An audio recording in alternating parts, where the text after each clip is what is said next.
ကြွယ်ဝချမ်းသာမှုတွေကိုလက်ခံဖို့တင်တကယ်ပဲအစဉ်သင့်ဖြစ်နေပြီလားကြွယ်ဝချမ်းသာခြင်းတွေကတင်ဘဝတဲ့အရှိန်ဟုန်ပြင်းတဲ့လှိုင်းလုံးတွေလိုဝင်လာနေတယ်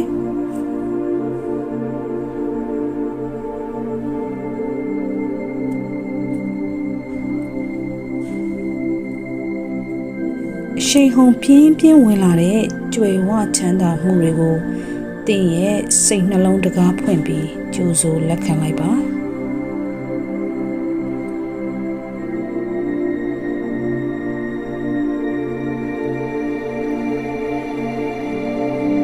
တင်စီမှာရှိနေတဲ့ငွေကြေးဥစ္စာဒနာတွေကတင်မရေမတွက်နိုင်လောက်အောင်များပြားနေတယ်